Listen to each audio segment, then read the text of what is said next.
Welcome to Bad Creepypasta. Today we are reading Born of Science, The Birth of Jane the Killer. This was submitted to us by Bioman, so thank you for the submission. The title says, I was dissatisfied with the magical beginning of Jane the Killer. We need some good hard science to prove it. I'm glad we're going to be getting into a more grounded, realistic take on Jane the Killer, I expect, from this. So let's go. 2002 was never a good year for Jane Richardson. I mean, yeah, Resident Evil came out and it wasn't very good. Yeah, but Resident Evil, the game on GameCube came out, and it was. That was very good. Losing both of her parents to Jeff the Killer. Great. Just fucking perfect way to start it. Just straight away. It just reminds you. It's like a slap in the face going, oh yeah, this is going to be garbage. Mm-hmm. There's no escape immediately. Second sentence in. Tackling a job. I love how the lead. These two things are comparable, right? Losing both of her parents to Jeff the Killer. Tackling a job at IHOP as a waitress. I don't know if I've never worked at IHOP. It might be that bad. Yeah, which one's worse, you know? Oof. I don't think we have the, was it International House of Pancakes or whatever it's called. Oh, is that what it stands for? It is. They call it international. But it's not fucking here, is it? Yeah. So where's our International House of Pancakes? I don't know how international it is. You mean international in America? Perhaps it's not just in America. Perhaps it's in every single country in the civilized world, but here as a statement. It's like, no... Perhaps they tried to sell it here, and the sort of English restaurateurs or whatever. Well, I don't get it. People only eat pancakes. They got run out the country by the people at Beano's. People only eat pancakes once a year. Why would we? Why would we have a restaurant that's only open on Pancake Day? And the Americans like, the fuck is Pancake Day? We have pancakes, those little lemons. They're not real lemons. They're lemon juice. It looks like a lemon. Jif Lemon. Isn't that a cleaning product? No, we changed that. That's now Sif Lemon. That sounds like a sexually transmitted disease. Oh, yeah, Sif is actually slang for syphilis. So, yeah, you're quite right. Oh, you're leaving my office. That's... I'm not saying that definitely happened, but I feel like that's a possibility. With barely enough money to get by on, and being both mother and father to her little sister Jessie, who was 13 years old at the time, Jane's aunt Samantha Engel graciously helped out her nieces as far as money was concerned. So it wasn't a total loss for Jane. After all... Losing her parents, not a total loss. No, not a write-off. On the one hand, you lost your parents. On the other hand, inheritance. Yeah. They just so happened to take out I insisted they take out a big insurance before Jeff came round. I'm not saying anything. Just thinking picturing air quotes before Jeff came to visit. After all, Samantha was Paula's sister. I know where we are. Don't rush me. After all, Samantha was Paula's sister, and after her death, Samantha felt it was right to take care of her sister's daughters. We call those nieces. Stop taking the piss out of me. Just because I mentioned my mum's brothers earlier, because of blood AIDS that we call it. Apparently that's what diabetes is called now, by the way, guys. No, sugar AIDS. Okay, first of all, Toby, no one said shit about you. We were all thinking it, but we were gonna let it. I don't know about Jacob. I was gonna fucking leave it. I was gonna leave it. This is a repeat. This is a repeat of the imaginary friend incident. We were all gonna let it lie and just think it and keep it in our private sort of mental space. And you, I can hear you sniggering. I know what you're sniggering at. You dodged a bullet and then you jumped in front of it, Toby. Yeah, it was just like all of a sudden we were just having a good time, and Toby's like, I for one enjoyed cuties. It's like, why offer yourself up like that? One day, while Jane was working at her usual shift at IHOP, and on her break, she came across an ad in the newspaper, sponsored by her local blood bank. In the ad, it was said that the person would be paid $150 for their distribution, but they had to be a really healthy blood... What? They had to be a really healthy blood... I'd like to remind people that this story is called Born of Science, and it contains the phrase, they had to be a really healthy blood type in order to qualify.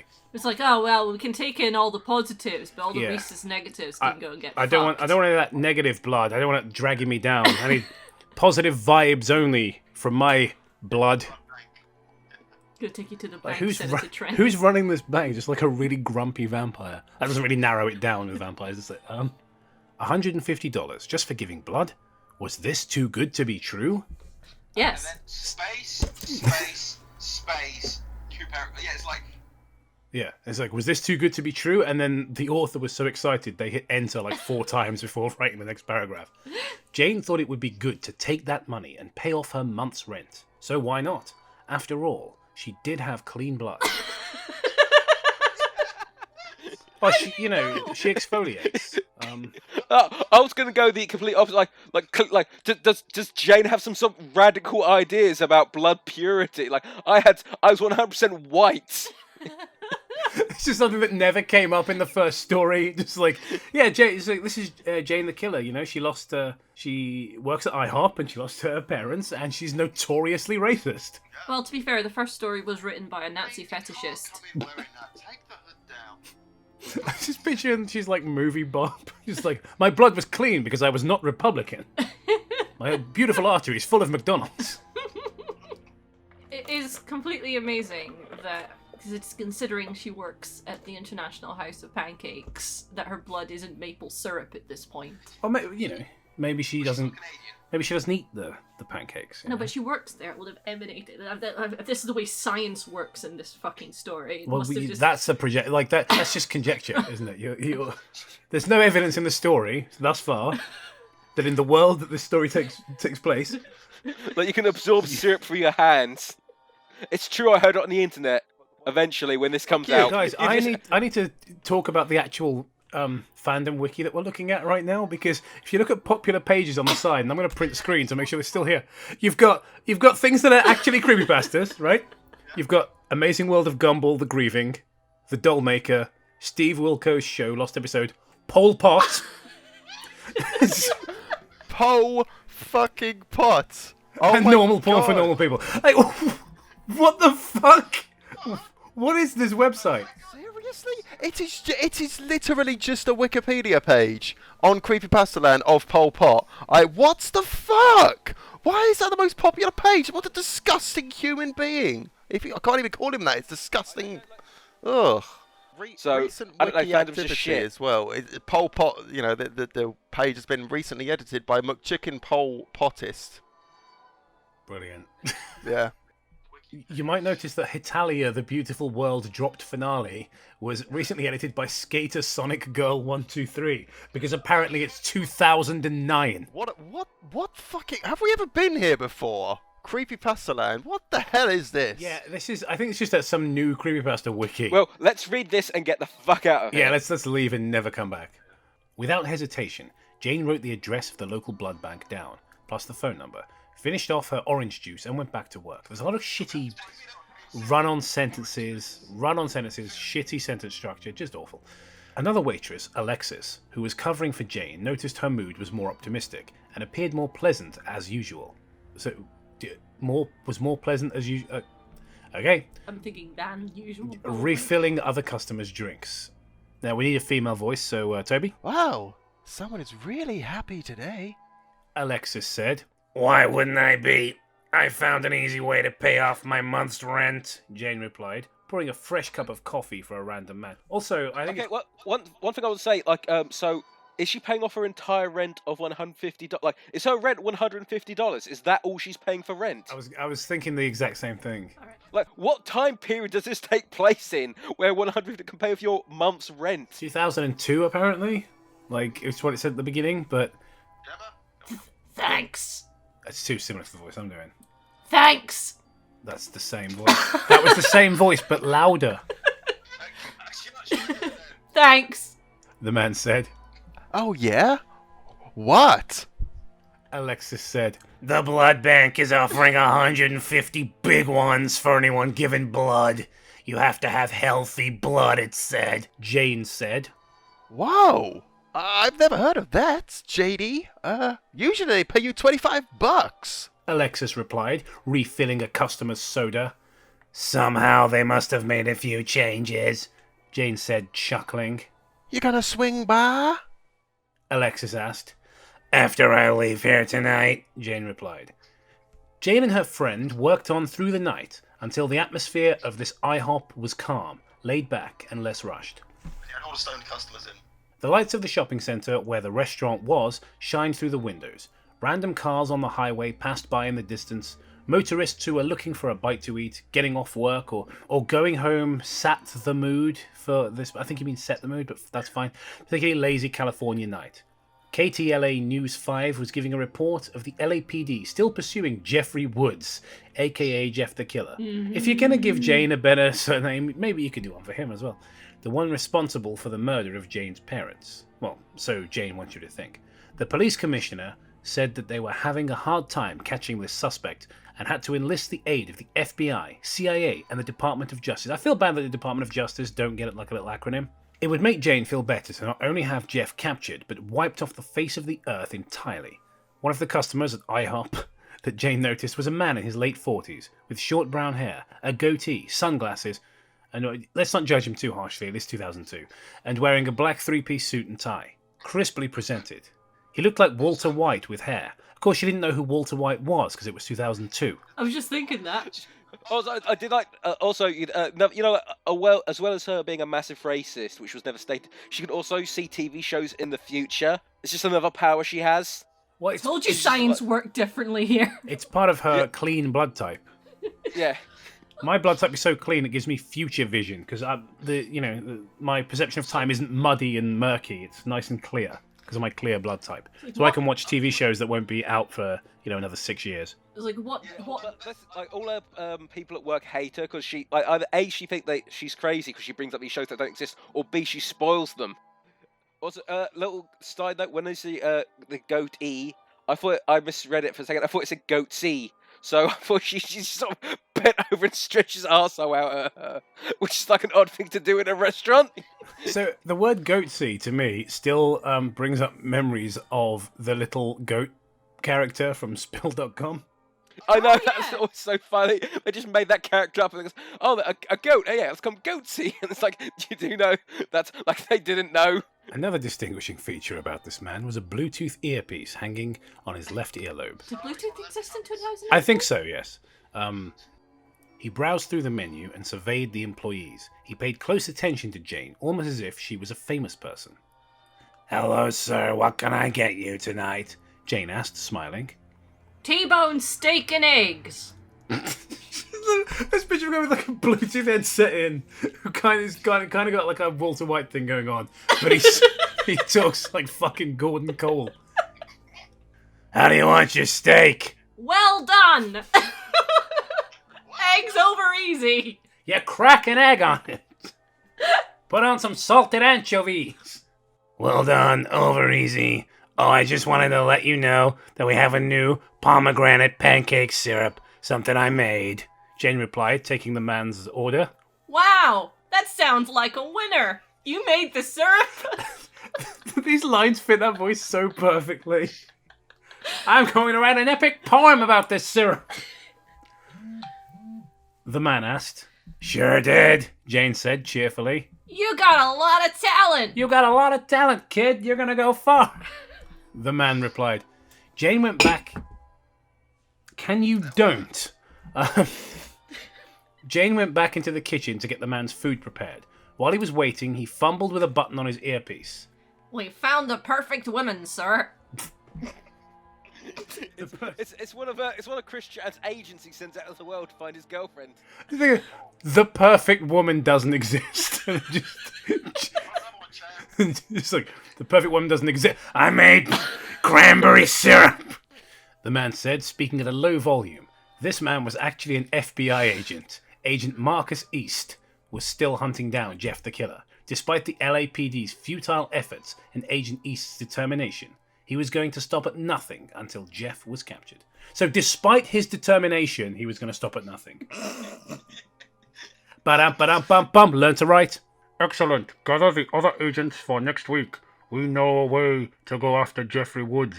Understood. Jane brought out East's meal and a fresh cup of coffee. Thank you very much, ma'am. Agent East. You know, we were making fun of it, but what if Jeff's weakness is syrup? Absolutely right. We mentioned it earlier, didn't we? They just like put Soakers on the syrup and just squirt Jeff. This is like kind of like the ending of fucking Ghostbusters 2. Giant protein packs just spraying down syrup. and then they set them on fire again. The way that I'm imagining these like super soakers with the syrup is that they do it really, really fucking slowly, and it just sort of pours out the end. Just like here. Does anyone remember those? They took it off the market very quickly because it looked like cum. But they made these super soakers that was like it shot quote unquote ooze. Yes, I remember those. I fucking remember seeing that. I was like around your place when you showed me it like this. It's just like these cum spurting like super soakers just jizzing on. It's like Netflix presents. Was that as soon as basically Matt walked through the door, Jacob was like, Matt, get over here! Super Soaker. He hadn't even taken his coat off. I was like, Matt, Super Soaker made a gun that looks like it shoots semen. It's like, why didn't you call me here sooner? There's he rang me up and it's like, Matt, I've got a video to show you. It's about super soakers, and then suddenly I just burst through the door when I could I just spontaneously appeared in his house. Like he didn't just spontaneously appear in the house; he came smashing through the wall like fucking Nanny from Duckula. Yeah, you thought I was going to say the Kool-Aid Man, didn't you? But I didn't. I'll get it. Subscribe. You're certainly welcome, sir. Jane replied. An hour later, Jane clocked out and left for the night. I'll see you tomorrow, Alexis, Jane said. See you, Janie! Ooh. Alexis replied. After 30 minutes of being on the road, Jane came across the blood bank. She expected the building to be closed for the night, but oddly, it was open. This must why have did been. you go there? This must have been a 24-hour deal. The outside of the building looked like total shit, but the interior was very pristine and sterile, similar to a doctor's office. Jane approached the receptionist at the desk and announced she was there to give blood. Good evening, ma'am. How can I help you? The receptionist asked in a warm, friendly tone, smiling. I came across your ad saying you would pay anyone $150 for simply giving blood. Wonderful. What's your name, dear? The receptionist asked. Jane Richardson. Okay, Miss Richardson. You go down the hall, second door on your right. The receptionist said. Do I have to sign any papers or anything? No. Oh, thank God, Jane replied, laughing heartily. This doesn't seem sketchy at No. all. At that point, when someone says no, you don't have to sign any papers, that's just alarm bells ringing everywhere. It's like, okay, I don't need this 100 quid. This seems suspicious, but I, as an orphan of parents killed by a serial killer, have learned to ignore red flags. Yes, absolutely. Stick with your gut, Jane. You're getting that money. Honestly. I'll have your cash ready for you when you get done, honey. I don't have the best memory, but like, was $150 a shitload back in 2002? I don't think it was, but... Not really. The receptionist said, smiling. Jane did indeed have healthy, clean blood. O negative was her blood type, which we've now established is a very clean type. After what seemed like hours... For anyone, all those, like, your blood is fucking... Anyone who doesn't have O negative, your blood is fucking filthy. You should be disgusted. You should try and get out your body as quickly as possible. Get some of that good, clean blood in there, not that filthy fucking pond water you got running through your veins. I'm happy to be run-of-the-mill O positive, thank you. But only a few... After what seemed like hours, but only a few minutes, the doctor... who was extracting Jane's blood put up... Oh, the doctor doesn't get any dialogue? Fuck you! Go straight back to the receptionist. I don't get to do stupid fat doctor voice. You might. There's small pleasures in life and you just fucking rip them away from me. You give me a Jane the Killer story with science in the title about giving blood. I know there'll be doctors in it. I'm fucking sat here revving up the old Dr. Looney Tunes fucking voice. And you're going to tell me that he doesn't get any dialogue? Fuck you, eat a dick. Yeah, so we've got no lines for Dr. Cuckoo Raving, but fucking Nurse Joy over here's got some lines. What the fuck? Lines. Out front, the receptionist was going through files on her computer when she saw Jane. Man, that needle hurt like hell, Jane said, chuckling. Your arm is going to feel sore for a day or two. The receptionist said. Tell me about it. Okay, here's your cash, Miss Richardson, $150. I mean, tell me about the side effects. I wasn't being figurative. Please explain. I probably should have asked the doctor. No, honey. This will take care of my month's rent, Jane replied. Behind on your rent, huh? That's none of your fucking business. The receptionist asked. A lot of stuff that's been going... Why is she still talking? Go home. It's the middle of the night. You're probably knackered. You're extra tired because you just had blood fucking taken out of you. Although apparently not tired enough to, sit and have a rest and get a slice of orange or some shit. a cookie, you know, a cup of water, whatever. They're just like, no, all right, we'll take several pints of your clean blood. Off on your way. I can't give blood anymore. Goddamn Crohn's. A lot of stuff that's been going on. Well, your blood's not clean, apparently. Me losing both my parents and all, Jane said. Oh, I'm so sorry. It's just me and my little sister. I have to be both mom and dad to her. Like, is the nurse like, I wasn't actually, I want to lock up, shut the fuck up and go away. I was just being polite. Go away. It's like, I'm a receptionist. Perhaps you could speak to a therapist who's qualified. I'm not paid enough to deal with you and your problems. Fuck off now. It's like, you're making more than I do, and I've done a 10-hour shift. Like, well, my condolences go out to you and your sister, Jane. No, my sister's not also called Jane. The receptionist said. I don't know why I've decided that like Jane is really stupid in this world, but I don't know, it's kind of working.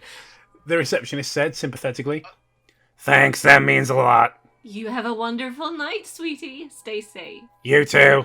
The following morning, Jane was able to pay her month's rent and wouldn't have to worry about it until next month. That's While how rent working works. While working the day shift at IHOP, Jane got a call from the blood bank she visited the other night. What could it be?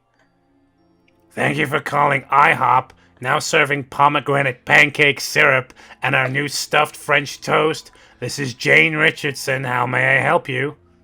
Miss Richardson? This is she. Oh, Miss Richardson, customer. Jade Richardson speaking. Miss Richardson? Yeah, you dumb fucking broad. Also, didn't she not write anything down? How did they know to call her at her work? Doctor. You know what? I might not get another chance, so I'm taking it. Yeah. My name is Beth Williams.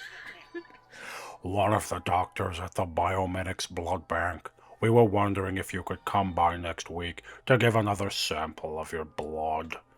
Okay. We will pay you $10,000. Right. The thing for any writer, if you put the dollar symbol, you don't have to write the word dollars afterwards. You just don't. It's not necessary. Pay you $10,000. Yeah, so was that $20,000? Jane went silent for a few seconds. 10 grand for another sample of her blood? Was this for real? Miss Richardson, are you there? Oh, yeah, I'm here. You said 10,000, right? Yes, ma'am. Okay, I'll see you next week. Thank you so much, Miss Richardson. We will see you soon. Bye. Bye-bye. Hangs up. It just says hangs up phone. There's a fucking screenplay now, apparently. Okay, so does she turn to her roommates, the Arctic Monkey, and goes, "Oh boy, we're eating food tonight"? 1 week later. I'm amazed I didn't write title card. 1 week later. It was the start of a beautiful day in the City of Angels. Jane returned to the Biomedics blood bank to distribute her blood and score an easy 10 grand. She wouldn't have to worry about money troubles ever again. But why was Biomedics going to pay Jane $10,000? She couldn't figure it out herself. But if it meant to put that money... Let me try this again. She couldn't figure it out herself, but if it meant to put that money into an account and making sure her and her sister were financially secure, then why not? Why not indeed? Why not proofread? Jane saw the same receptionist from last time and still remembered her. And the doctor who drew her blood was there as well. Instead of actually just taking the blood, he just drew a picture of it. Writes like this. And the receptionist was there, and the doctor was also there as and well. And then Bruce Willis was there. When it was all over, Jane claimed her cash, stuffed it into her wallet, and was on her way. She was like, "Jane, away!" And tried to, obviously, they'd taken $10,000 worth of blood out of her, so she immediately collapsed when she tried to run. What's this? It's 10 grand stuffed into a wallet. How the fuck are you shoving £10,000 dollars I imagine it was a check. Like, oh, okay. That is cold hard cash. What's America's highest denomination again? Is it like $100 bill? Is there like? No, I think that. I can't remember if they had like $200 or $500, but like. No, that's like, just the Monopoly board. Like, do they like give her? But also, like, pay. Here's $10,000 in cash. Like, did you make like clearly your blood is like super cocaine at that point. You would. It's some sort of. Yeah, if someone was offering me 10 grand for my blood, I'd shop around for other buyers. Yeah. I'm like, are these guys undercutting me? Like, It's quite a blood rink. is It's quite a either the rinky. greatest narcotic ever, or this the cure to AIDS or immortality or something. Just as she was about to get into her car, a couple of well-dressed women approached her. One of them flashed her CIA badge and announced, Toby. Jane Richardson. Yeah? Agent Tanya Margolis, CIA. What's going on? Jane asked, very puzzled. You didn't do anything wrong, Miss Richardson. Don't worry. But I was wondering if you would come with us. Where at, exactly? I can't remember how to talk properly because I just had 10 grand's worth of blood pulled out of me. You will see. Oh, the second agent said. You will see. Come with us. The second agent said. Willy Wonka, apparently. Come with me, and you will see the inside of an interrogation room. Without hesitation. Willy Wonka on the CIA black site. Also, I want to go back to the point. Like, they paid a $10,000. Like, do you think like the receptionist was like, okay, so she was super happy about the 150, and if we want to call it back, how much do you think we should pay her this time? $10,000. Like, are you sure we can just give her $200? Like she doesn't know what you're using it for. You could probably pay way under cost. Without hesitation, Jane got into the limo with the other agents. The limo. Without hesitation, Jane got into the limo with the other agents. Where were they taking her? Why did they choose Jane? Why am I reading this? Was there any significance? The two... Dora the Explorer all of a sudden. Can you help us find Jane? The two women were taking Jane to the CIA headquarters in Los Angeles, and they were going to explain everything to her as soon as they arrived.